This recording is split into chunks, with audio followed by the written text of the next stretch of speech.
Selamat pagi semuanya. Terima kasih buat tim musik yang sudah melayani kita pada pagi hari ini. Bapak Ibu, pagi hari ini tema khotbah saya adalah jembatan menuju mujizat. Jembatan menuju mujizat. Dan kalau bicara soal jembatan, buat kita yang tinggal di kota Palembang ini bukan sesuatu yang aneh lagi. Kenapa? Karena kota kita tercinta ini, kota Palembang ini, terkenal di seluruh Indonesia karena jembatannya Ampera ini. Ya, dibangun kapan ya? Orang Palembang? Dibangun 1962. Idenya sejak 1906, baru dibangun 1962. Kapan selesai? 1965 diresmikan oleh Jenderal Ahmad Yani sebelum kasusnya Lubang Buaya. Dan jembatan ini pernah menjadi satu jembatan terpanjang di Asia. Sempat, tapi sekarang tidak lagi ya. Berapa panjangnya jembatan Ampera? Orang Palembang. 1117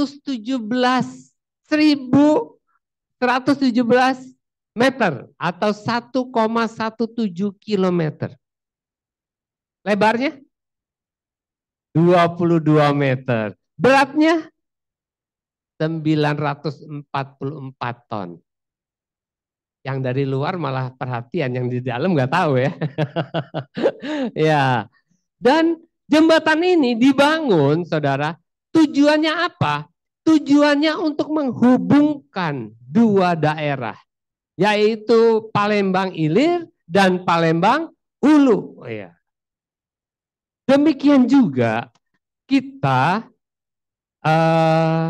dalam hal rohani. Kita ini, saya lihat kita ini sebagai manusia biasa, kita ini membutuhkan jembatan supaya kita bisa sampai kepada tujuan kita. Seringkali kita punya satu harapan, dan harapan ini sebenarnya kelihatannya mustahil untuk kita dapatkan. Jembatan Ampera itu kenapa dibangun? Karena antara Hulu dan Ilir itu ada satu sungai yang namanya Sungai Musi. Dan Sungai Musi ini menjadi penghalang orang untuk berjalan dari Hulu ke Ilir, dari Ilir ke Hulu. Karena sungai itu begitu lebar, cukup dalam, dan arusnya cukup deras. Sehingga kalau kita mau menyeberang butuh sarana. Makanya dibuatlah itu yang namanya jembatan Ampera. Demikian juga dengan kehidupan kita. Kita seringkali punya harapan yang kelihatannya mustahil. Dan untuk bisa mendapatkan apa yang mustahil itu dibutuhkan yang namanya mujizat. Siapa di sini yang butuh mujizat? Saya juga butuh mujizat, makanya saya angkat tangan. Gereja kita juga butuh mujizat. Mau beli lahan di LKMD, ya, butuh mujizat. Setiap kita butuh mujizat. Kita manusia yang terbatas. Kita tidak bisa dari Hulu ke Ilir lompat begitu saja. Ada yang bisa? Saya rasa cuma satu orang yang bisa lompat dari Hulu ke Ilir. Siapa? Superman. Ada di sini Superman? Tahu kenapa Superman lambangnya di sini S? Bukan karena dia Superman, dia ukuran bajunya S, saudara.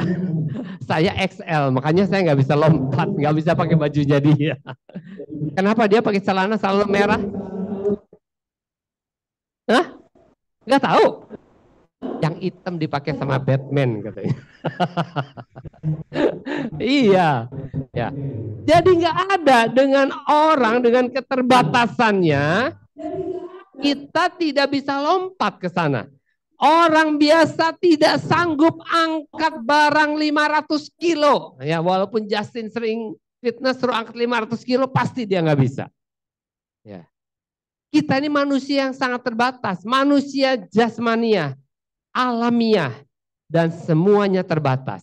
Untuk bisa lakukan itu, kita butuh yang namanya sarana. Dan sarana itu adalah jembatan. Jembatan itu apa? Jembatan itu namanya adalah iman. Kita butuh jembatan yang namanya iman supaya kita bisa melakukan hal-hal yang supranatural. Mujizat adalah karya Allah. Karya Allah yang tidak terbatas. Dan untuk bisa mendapatkan karya Allah yang tidak terbatas itu, kita butuh iman. Dan kalau saudara baca Alkitab, dari Kejadian sampai Wahyu, dari Perjanjian Lama sampai Perjanjian Baru, penuh dengan kisah-kisah tentang mujizat. Karya-karya Tuhan yang supranatural itu tercatat dengan cukup detail di dalam Alkitab. Ada nenek-nenek umur 90 tahun punya anak. Ya. Ada orang namanya Gideon, hanya dengan 300 orang dia bisa mengalahkan ratusan ribu orang, menang tanpa korban satupun. Ada namanya Musa, bisa rubah air jadi darah. Ada orang yang namanya Daniel, dimasukkan ke dalam lubang singa. Ada singanya kelaparan, tapi dia tidak dimakan. Ada banyak sekali mujizat terjadi di dalam Alkitab. Dan kalau kita lihat, semuanya itu hanya bisa karena Tuhan yang berkarya. Di Perjanjian Baru kita lihat orang tuli. Bukan bisa bicara. Kalau orang tuli semua bisa bicara. Orang tuli mendengar. Buta melihat. Orang lumpuh berjalan. Orang mati dibangkitkan. Jadi tidak ada masalah manusia yang tidak bisa diselesaikan oleh yang namanya mujizat. Dan untuk bisa mengalami mujizat, kita membutuhkan yang namanya iman. Iman adalah jembatan yang bisa membawa kita yang terbatas ini untuk mengalami hal-hal yang di luar akal manusia. Ketika manusia menghadapi yang namanya kemustahilan, disitulah kita membutuhkan yang namanya iman supaya mujizat bisa terjadi. Dan hari-hari ini adalah hari-hari di mana kita semua sangat membutuhkan iman. Kenapa? Karena Alkitab sudah mengatakan pada hari-hari terakhir akan datang masa yang sukar. Makin lama makin sukar. Dan di mana kesukaran semakin banyak, disitulah kita butuh mujizat. Dan untuk bisa mengalami mujizat, sekali lagi saya katakan, kita membutuhkan yang namanya iman. Iman membuat kita bersemangat, iman memberikan pengharapan kepada kita. Dan sebenarnya memang tidak ada situasi di mana kita tidak punya harapan. Harapan itu selalu ada. Masalahnya banyak orang kehilangan harapan. Harapan itu selalu ada. Apalagi kalau kita adalah orang yang percaya kepada Tuhan. Orang yang berharap kepada Tuhan, kata Alkitab, tidak akan dikecewakan. Karena kita bisa berharap apa saja dan tidak ada yang tidak bisa Tuhan lakukan. Tidak ada perkara yang terlalu sulit buat Tuhan. Orang yang putus asa adalah orang yang sudah mati ketika dia masih hidup. Tantangan kehidupan jika dipandang secara positif justru akan memberikan membuat hidup kita ini menjadi menarik. Kalau hidup itu datar terus ya, orang-orang yang lahir hidupnya kaya, terus sehat, terus nggak ada masalah, rasanya tidak ada tantangan. Hidup itu tidak menarik, saudara. Yang membuat menarik ketika ada masalah, kita berhasil mengatasi masalah. Ketika saya bekerja, hal yang paling menyenangkan saya, ketika ada tantangan, semua orang tidak bisa mengerjakannya, dan saya berhasil menyelesaikan masalah tersebut. Dan itu membuat saya merasa diri kita berharga.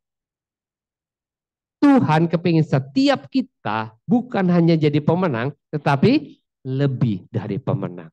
Itulah sebabnya kita butuh yang namanya iman. Dan iman disediakan Tuhan buat kita anak-anaknya. Dan ini kita bisa lihat dari seorang yang namanya Bartimeus yang ditulis di Alkitab. Siapakah Bartimeus? Bartimeus adalah seorang yang buta sejak lahirnya. Dia tinggal di Yerusalem, di pinggir kota Yeriko, ya. Dan ketika Yesus satu hari masuk ke kota Yeriko, dia melihat dan bertemu dengan Bartimeus. Kita akan baca ayatnya. Di dalam Markus 10 ayat 46 sampai 52. Markus pasal 10 ayat 46 sampai 52. Kalau Bartimeus yang buta, dia bisa mengalami mujizat. Kita mau belajar dari dia, bagaimana kita bisa mengalami mujizat. Bukan hanya kesembuhan, tapi mujizat di dalam segala hal. Ini hanya satu contoh saja tentang mujizat yang dialami oleh Bartimeus. Markus pasal 10 ayat 46, kita akan baca bergantian ya. Saya baca ayat yang 46, saudara 47, terus sampai ayat yang ke-52. 46. Lalu tibalah Yesus dan murid-muridnya di Yeriko. Ketika Yesus keluar dari Yeriko bersama-sama dengan murid-muridnya dan orang banyak dan berbondong-bondong, ada seorang pengemis buta bernama Bartimeus, anak Timeus, duduk di pinggir jalan. 47.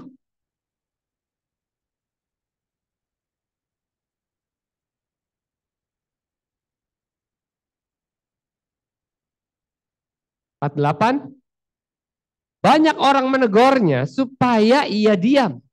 Namun semakin keras ia berseru, "Anak Daud, kasihanilah aku." 49.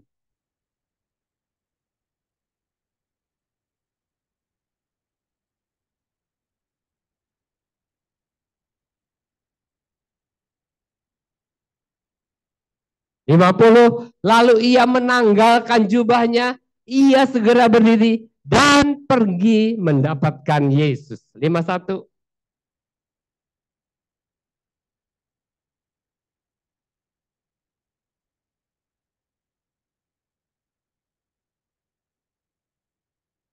Dua kita baca bersama-sama. 1, 2, 3. Lalu kata Yesus kepadanya, "Pergilah, imanmu telah menyelamatkan engkau." Pada saat itu juga melihatlah ia, lalu ia mengikuti Yesus dalam perjalanannya. Perhatikan ayat 52 ini. Ditulis, lalu kata Yesus kepadanya, kepada Bartimeus, "Pergilah, imanmu telah menyelamatkan engkau." Dalam bahasa Inggris saya baca dibilang, "Go," Jesus told him, "your faith has made you well." Imanmu telah membuat kamu sembuh. Jadi kalau Bartimeus yang tadinya buta dan sekarang bisa melihat, itu tidak bisa terlepas dari imannya, dari apa yang dia percayai. Imanmu telah membuat kamu sembuh. Imanmu telah menyelamatkan engkau. Jadi iman bisa membuat apa yang tadinya tidak bisa, terbatas sebagai manusia. Zaman sekarang saja orang buta tidak semua bisa dioperasi dan ditransplantasi mata. Apalagi zaman dulu. Sesuatu yang mustahil sebenarnya. Tetapi kalau kita baca Bartimeus, dia tidak ragu-ragu. Dia memanggil Yesus supaya dia bisa melihat. Bukan dengan alasan yang lain.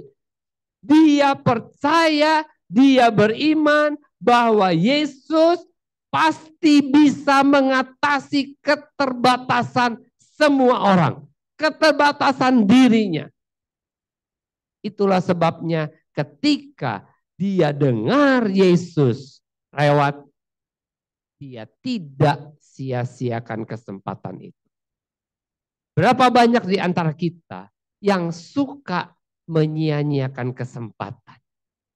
Ketika kita diberi kesempatan, entah melayani Tuhan, entah diberi kesempatan memberi, entah diberi kesempatan apa saja, kita selalu bilang, lain kalilah, kage bae. Ya. Selalu kita bilang nanti, kenapa? Ado gawe. Ya, orang Palembang itu kata-kata yang paling sering saya dengar ya, ado gawe. Gak tahu gawe apa.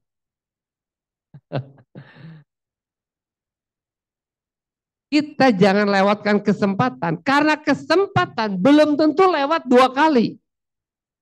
Tetapi jangan setiap kesempatan untuk melakukan yang baik, kita lewatkan. Yang kita ambil selalu kesempatan-kesempatan yang tidak baik. Nah, jadi iman bisa adalah jembatan yang bisa membawa kita melakukan mujizat. Dan peristiwa ini, peristiwa Bartimeus ini, dicatat di dalam Alkitab bukan untuk mengenang Bartimeus. Dicatat di Alkitab bukan untuk supaya Yesus mencatat sejarahnya Yesus. Apa yang dilakukan Yesus, bukan. Tetapi dicatat di Alkitab supaya saudara mengerti bahwa dengan iman saudara bisa mengalami seperti yang dialami oleh Bartimeus. Alkitab mencatat supaya setiap kita yang baca muncul iman. Iman timbul dari pendengaran dan pendengaran akan firman Kristus sehingga saudara bisa mengalami apa yang dialami oleh Bartimeus. Dan untuk itu kita akan belajar dari peristiwa ini, dari kisah ini. Ada 2 hal yang kita lihat dari Bartimeus yang bisa kita contoh supaya kita juga bisa mengalami mujizat dalam hidup kita. Yang pertama, bahwa iman itu berjalan seiring dengan kerendahan hati. Saya ulangi, pelajaran pertama yang kita ambil dari Bartimeus, Bartimeus adalah orang yang rendah hati. Imannya itu dibangun di dalam dasar kerendahan hati. Dia mengalami mujizat karena dia rendah hati.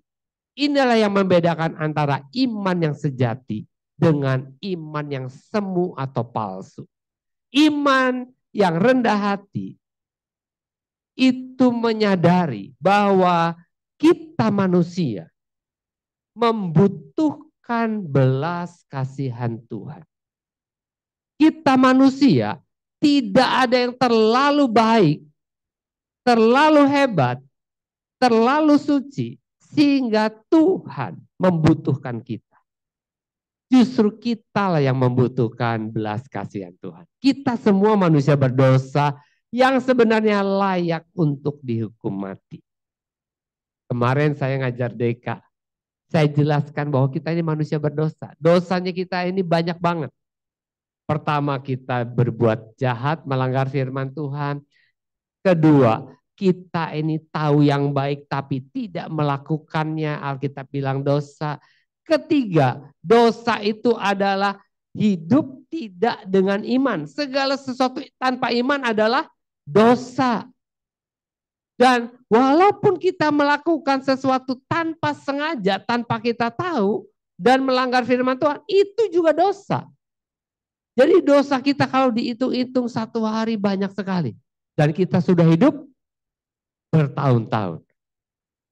Itulah sebabnya kita membutuhkan belas kasihan Tuhan. Dan apa yang dilakukan oleh Bartimeus ketika dia melihat Yesus lewat?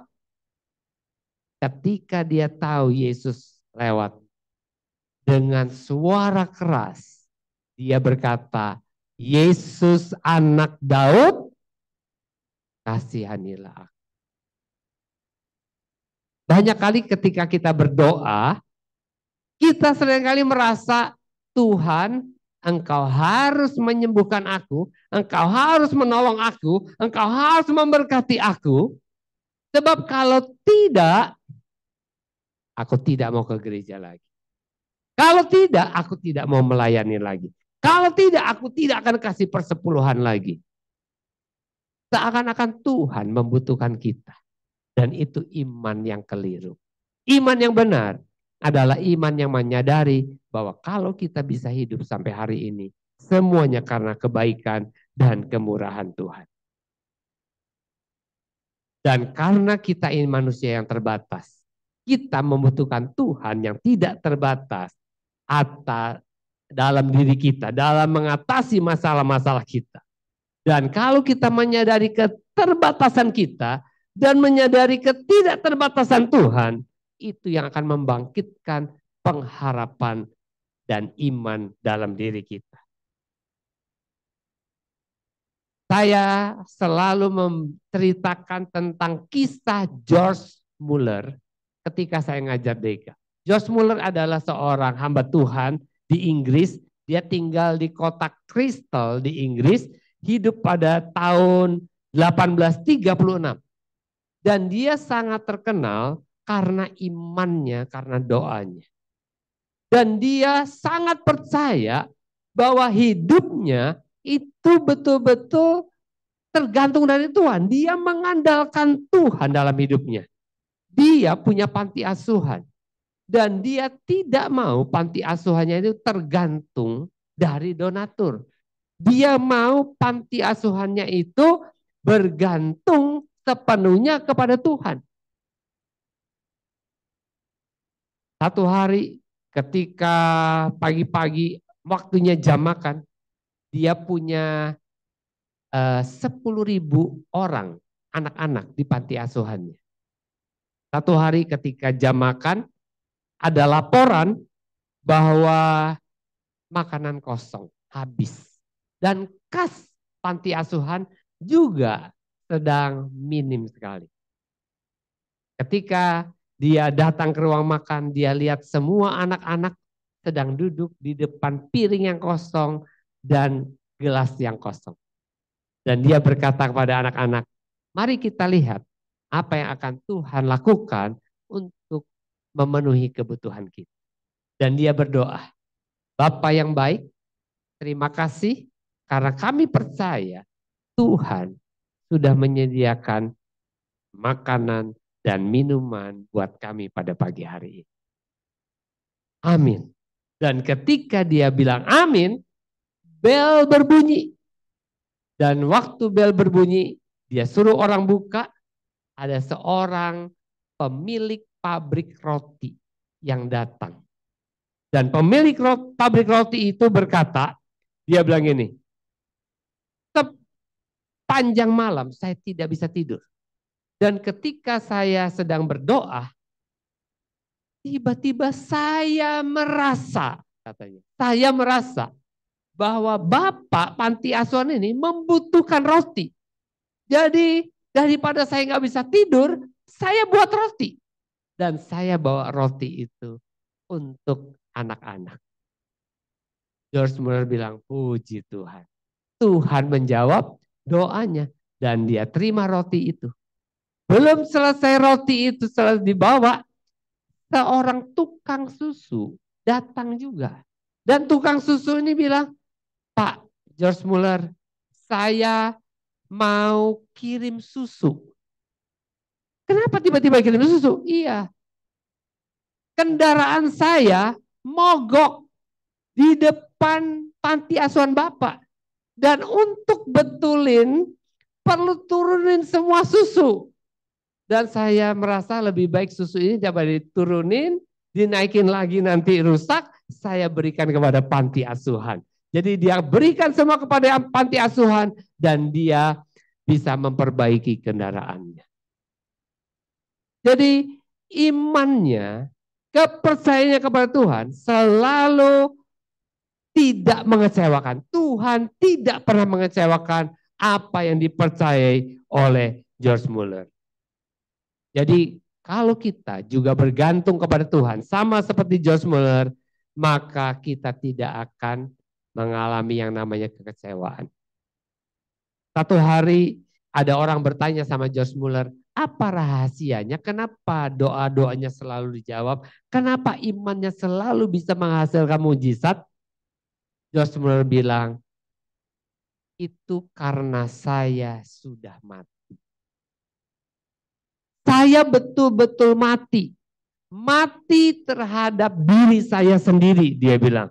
Saya mati terhadap dunia ini, saya mati terhadap pujian, dan saya mati terhadap ketidaksetujuan dari dunia. Apapun yang dunia tidak setuju, asal sesuai dengan firman Tuhan, saya tinggalkan. Saya hidup hanya untuk berkenan kepada Tuhan. Dan itulah yang namanya kerendahan hati. Dia tidak menonjolkan kehebatannya dan dia katakan bahwa yang membuat mujizat itu terjadi semuanya semata-mata karena Tuhan. Karena dianya sendiri sudah mati. Dia belajar untuk mati terhadap dirinya dan hidup untuk menyenangkan hati Tuhan. Pertanyaannya, apakah semua doanya langsung dijawab Tuhan?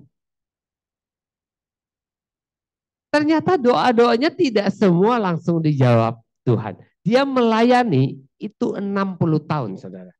Satu hari ketika dia melayani, ketika dia bertekad untuk melayani, dia mendoakan 5 orang yang dia kenal.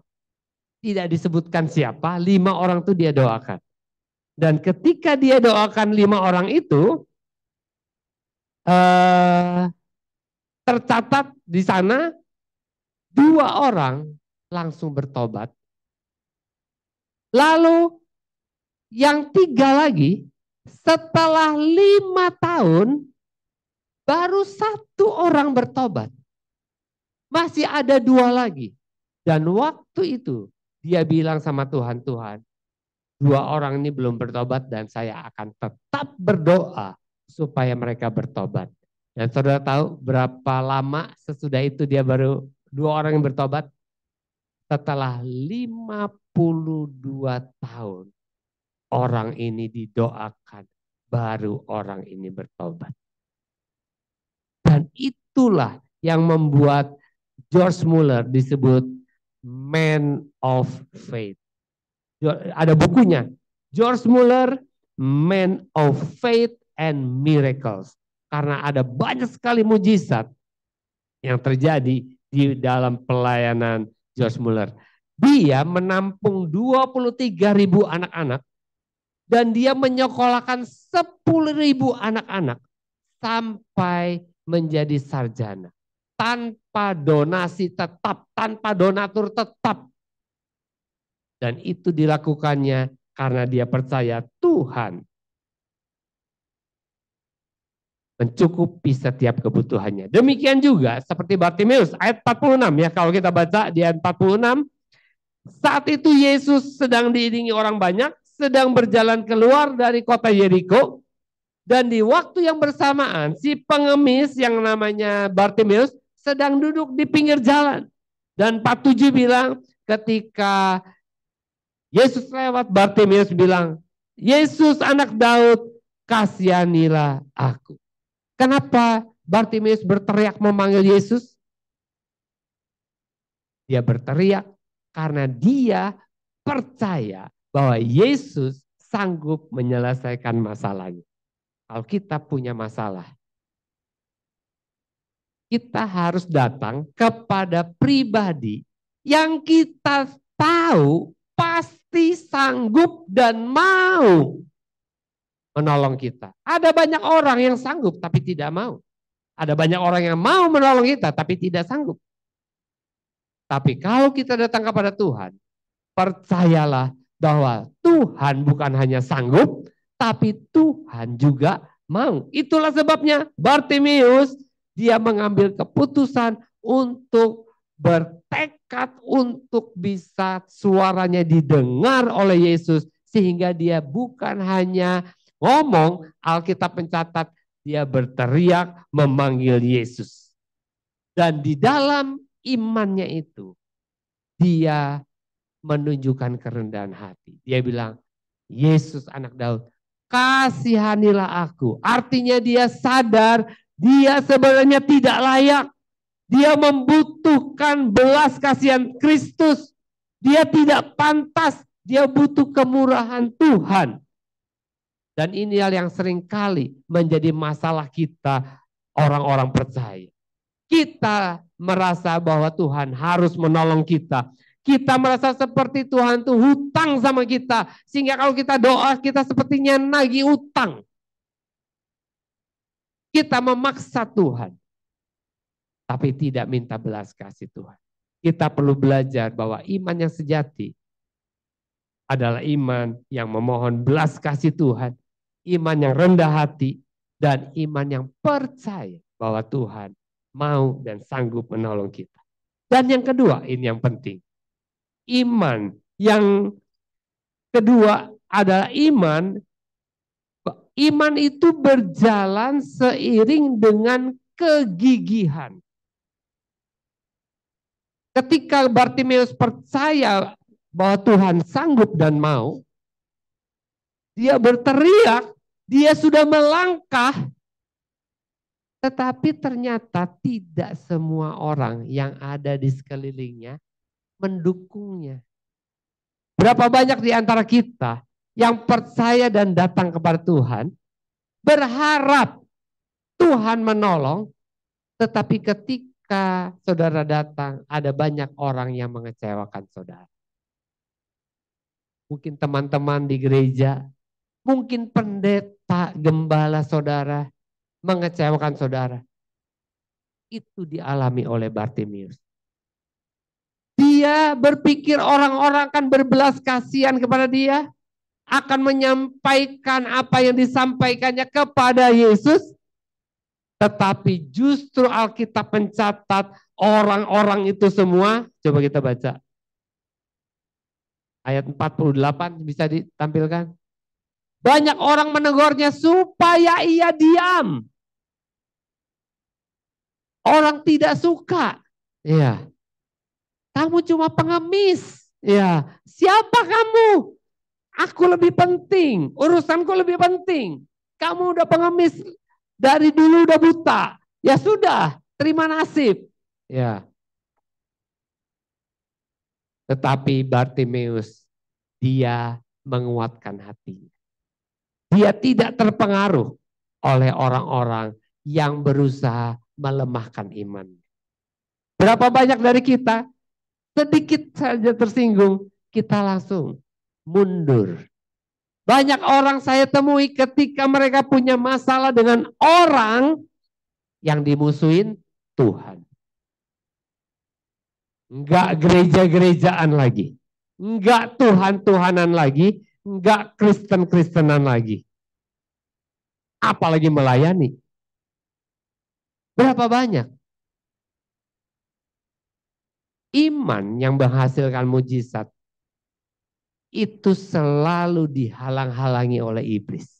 Dan dia pakai siapa? Orang-orang yang terdekat dengan kita. Karena orang yang jauh nggak bisa ngalangin, betul nggak? Yang bisa menghalangi adalah orang yang dekat-dekat dengan kita. Dan mereka dipakai tanpa sadar, dipakai oleh setan untuk menghalangi kita sampai kepada mujizat. Itulah sebabnya dibutuhkan yang namanya kegigihan. Dan Bartimeus, dia tidak peduli dengan orang-orang itu. Alkitab mencatat, namun semakin keras dia berseru, Yesus anak Daud, kasihanilah aku. Mata kita harus terpandang memandang Yesus, bukan memandang orang-orang di sekeliling kita. Ada orang-orang di sekeliling kita yang membantu kita. Puji Tuhan, di Alkitab tercatat ada orang yang lumpuh, dia tidak bisa datang kepada Yesus. Ada 4 orang yang gotong dia. Nggak bisa masuk, naik lewat atap supaya orang ini bisa datang kepada Yesus. Tapi tidak semua orang seperti itu. Dan kita tidak bisa berharap semua orang seperti 4 orang yang dicatat di Alkitab itu. Kita tidak bisa memaksa orang-orang di sekeliling kita untuk selalu berbuat baik kepada kita. Yang bisa kita lakukan adalah mengendalikan respon kita terhadap situasi yang ada. Kita harus bisa menguasai diri kita dan mata kita terus memandang kepada Yesus karena dialah yang bisa menjawab persoalan kita. Tidak ada yang terlalu sulit buat Tuhan. Kata Alkitab, terkutuklah orang yang mengandalkan manusia. Terkutuklah orang yang mengandalkan dirinya sendiri. Jadi mari kita mengandalkan Tuhan saja. Jangan biarkan orang lain melemahkan iman kita. Itu rugi banget. Jangan biarkan orang lain mengecewakan kita, membuat kita jadi pahit hati, dan akhirnya kita kehilangan yang terbaik.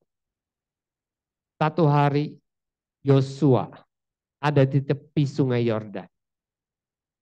Dia sedang enak-enak ikut Tuhan.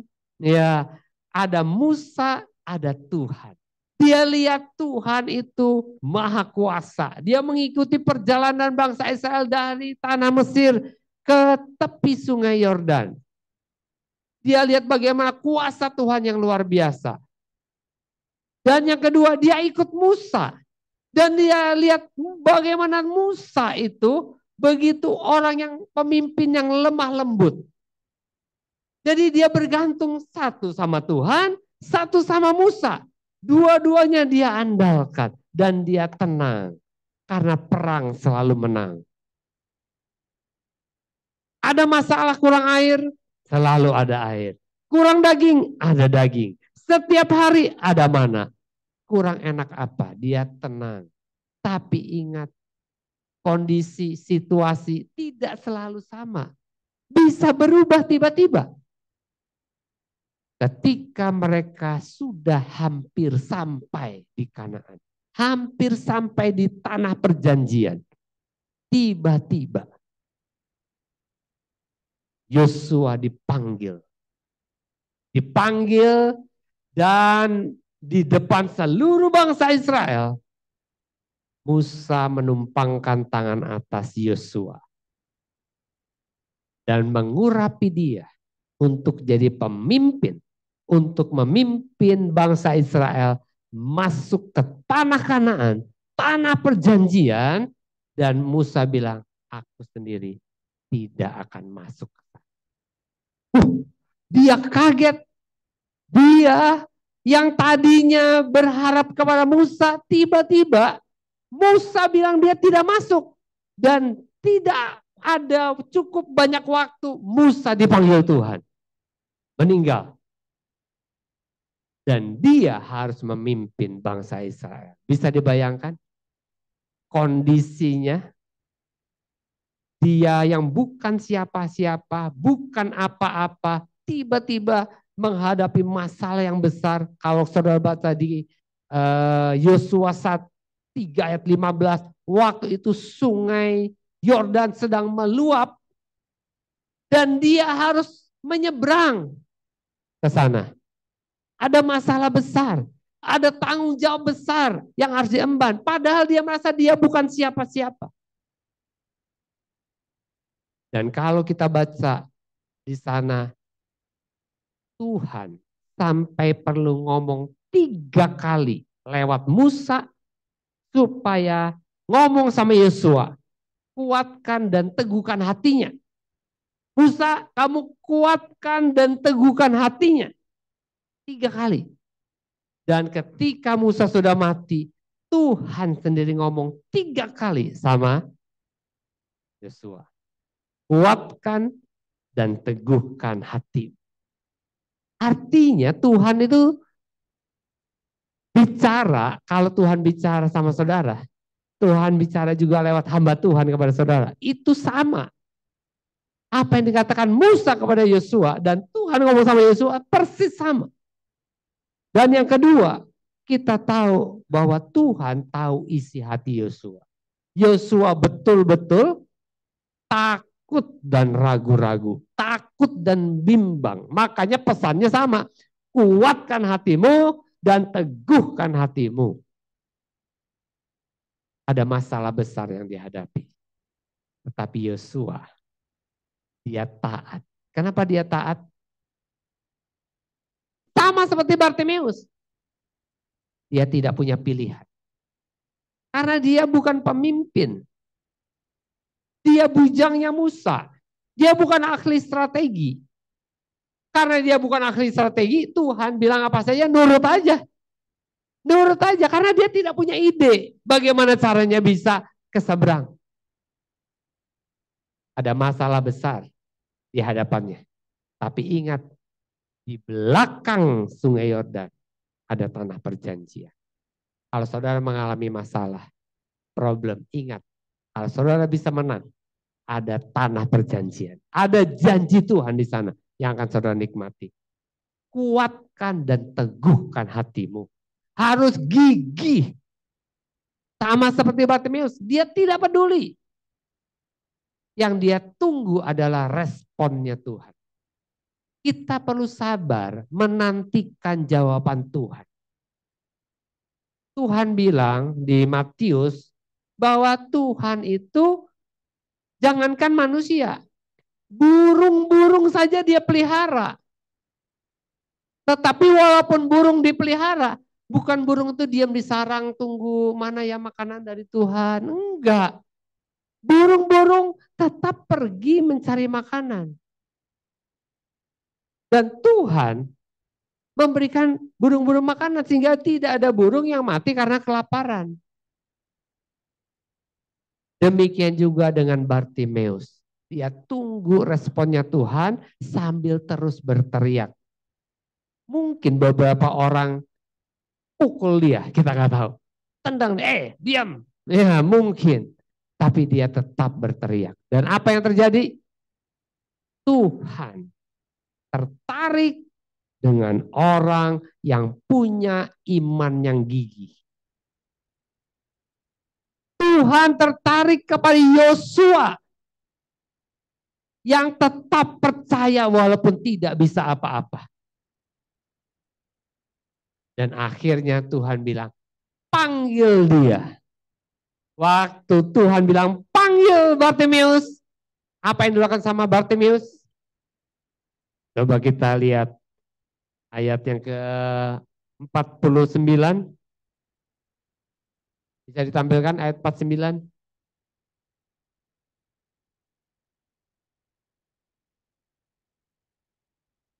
Lalu Yesus berhenti dan berkata, panggillah dia. Mereka memanggil orang buta itu dan berkata kepadanya, orang yang tadinya suruh diam, tiba-tiba berubah. Ya.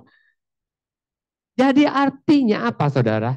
Artinya kadang-kadang orang-orang yang mungkin sepertinya kok tidak mendukung kita, bahkan melemahkan kita. Mereka itu tidak sadar. Mereka itu tanpa sadar melemahkan saudara, tetapi mereka tidak sadar. Buktinya apa? Begitu Tuhan merespon, mereka yang ngomong menguatkan. Kuatkan hatimu, berdirilah, ia memanggil engkau. Orang yang sama. Jadi jangan cepat-cepat negative thinking sama orang. Jangan sekedar berasumsi bahwa orang itu begini dan begitu. Ayat 50. Ayat 50. Nah, perhatikan. Lalu ia menanggalkan jubahnya, ia segera berdiri dan pergi mendapatkan Yesus. Saudara, orang buta, orang cacat, bukan hanya buta, semua orang cacat di zaman itu, dia harus pakai jubah tertentu. Karena buat orang Israel, orang cacat itu seperti orang yang kena kutuk. Jadi dia harus pakai tanda bahwa dia orang yang cacat. Dan ketika Yesus memanggil dia, belum bisa melihat, masih buta, tapi apa yang dia lakukan? Dia segera menanggalkan jubahnya. Kenapa dia tanggalkan jubahnya? Dia percaya. Dia percaya bahwa dia pasti bisa melihat. Dia percaya Yesus pasti sanggup dan mau menyembuhkan dia. Padahal pada waktu itu tidak ada orang buta melihat. Tidak ada mujizat. Waktu Yosua mengelilingi tembok Yeriko, tahu berapa tebalnya tembok Yeriko? Tembok Yeriko itu tebalnya bagian luar 1,8 meter. Bagian dalam 3,6 meter. Di tengah-tengahnya bisa didirikan berapa kereta kuda gitu. Jadi ada dua tembok. Kalau misalnya rapat saja, itu jaraknya tembok benteng Yeriko itu sudah 5,4. Ini cuma satu sisi ini cuma 4 meter. 5,4 tebalnya dari sini. Ya, belum ditambah tengah-tengahnya lagi. Secara logika di bom juga susah untuk roboh. Tetapi apapun yang terjadi, Yosua tetap percaya dan taat. Bartimeus walaupun belum pernah ada orang buta, dia tidak pernah dengar, tapi dia berani mempercayai Yesus. Dia lepaskan jubahnya, datang kepada Yesus. Dan Yesus tanya, pertanyaan yang dalam tanda petik, bahaya juga. Tanyanya, apa yang kau kehendaki aku perbuat bagimu?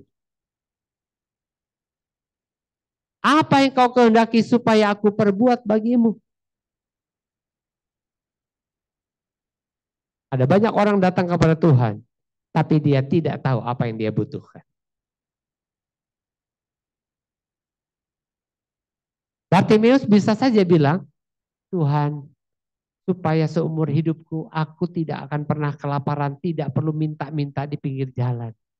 Tuhan, tolong aku supaya aku selalu sehat. Ya, Tuhan, berikan keledai sama aku. Kalau dulu belum ada mobil keledai, supaya aku kemana-mana nggak perlu dituntun-tuntun sama orang, bisa naik keledai, nggak capek. Berikan aku rumah, berikan aku toko supaya aku bisa berdagang. Berikan aku kemampuan, talenta. Tapi Bartimeus dia pilih sesuatu yang tidak bisa dilakukan oleh manusia. Dia minta mujizat. Kenapa dia minta mujizat? Karena dia percaya kepada Tuhan. Tuhan itu selalu memberikan kepada orang kepercayaan tanggung jawab dalam hal yang kecil. Kalau sudah baru kasih tanggung jawab yang lebih besar. Yosua pertama kali dia dipilih, dia harus menyeberangi sungai Yordan. Dan Tuhan kasih perintah yang dalam tanda petik ya, konyol. Untuk seberang bukan disuruh bikin perahu, tapi disuruh 12 orang imam pegang tabut, jalan melewati sungai Yordan yang sedang meluap. Baru sampai di tepi pantai, kakinya imam-imam itu sudah kena air. Karena sungai Yordan sedang meluap. Tapi Yosua tetap taat. Setia kepada, dalam tanda petik, perintah yang konyol itu.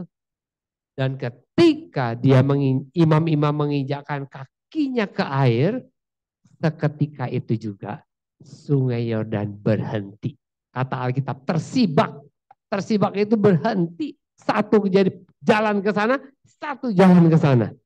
Dan mereka menyaksikan bagaimana Tuhan menyertai Yosua sama seperti Tuhan menyertai Musa. Ketika bangsa Israel keluar dari tanah Mesir, hal yang sama terjadi. Di depan ada Laut Merah dan si Musa mengedangkan tongkatnya dan Laut Merah juga terbelah jadi dua.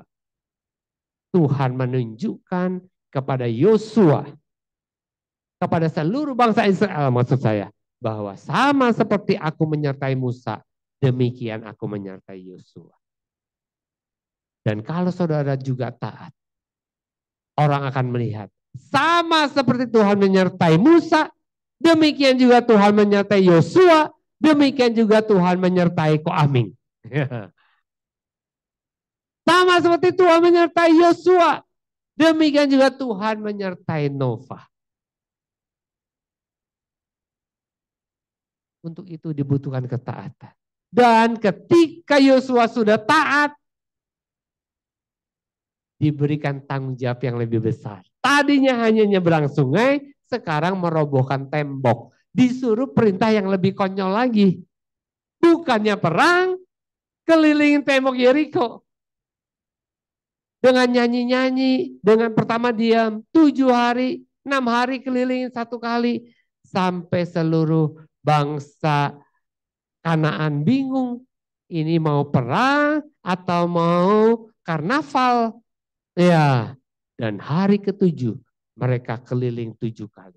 Setelah 7 kali mengelilingi, mereka bersorak-sorai dan tembok itu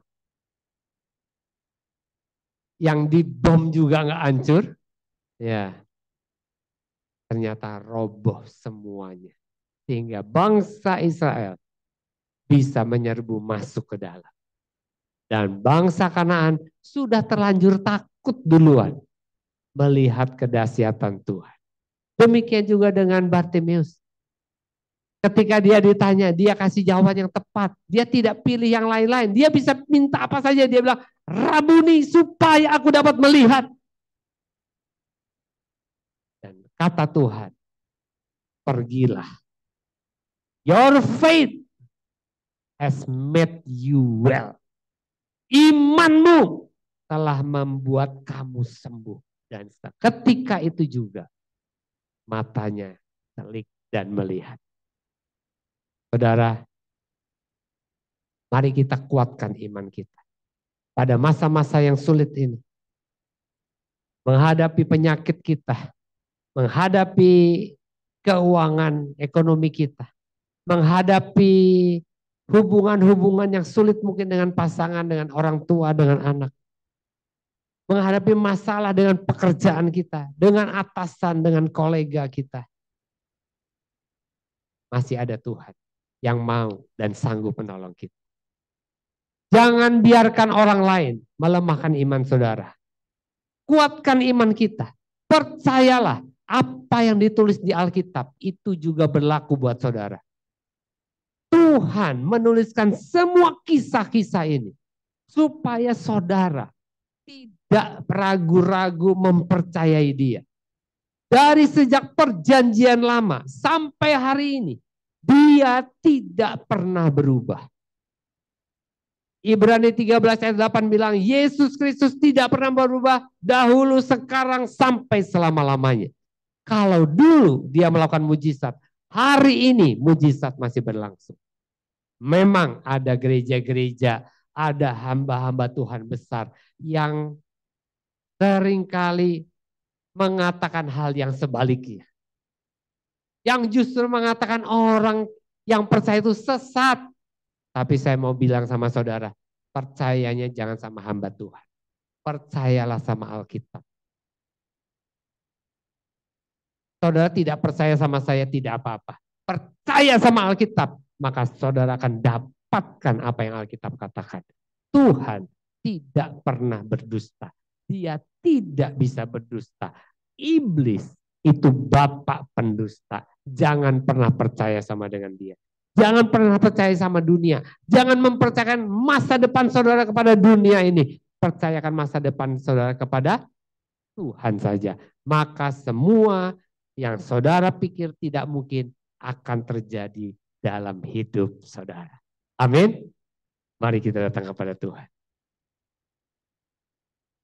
Bapak, terima kasih buat firman-Mu. Kami percaya Tuhan. Kami percaya tidak ada yang mustahil buat kami yang percaya. Kami mengucap syukur buat jembatan iman yang Tuhan sediakan buat kami. Sehingga kami bisa mengalami perkara-perkara yang ajaib. Yang mustahil bagi dunia. Tetapi kami percaya bersama dengan Kau. Kami dapat lakukan perkara-perkara yang besar. Kami percaya iman kami akan membuka pintu-pintu kemustahilan pada waktunya. Berikan kepada kami setiap kami kekuatan sama seperti Yosua, sama seperti Bartimeus, supaya kami tidak mundur ketika menghadapi tantangan. Ketika ada orang-orang yang melemahkan kami bisa tetap kuat. Kami bisa tetap mengalami janji-janji Tuhan. Kami mau melihat dan memuliakan Tuhan dengan janji-janji-Mu yang digenapi dalam hidup kami. Terima kasih Bapa. Berkati setiap anak-anak-Mu di tempat ini. Jangan sampai ada satu orang pun yang pulang. Yang tidak terbangun imannya. Supaya setiap iman kembali bangkit. Supaya iman kami semua bertumbuh. Supaya iman kami menghasilkan mujizat. Terima kasih. Di dalam nama Tuhan Yesus.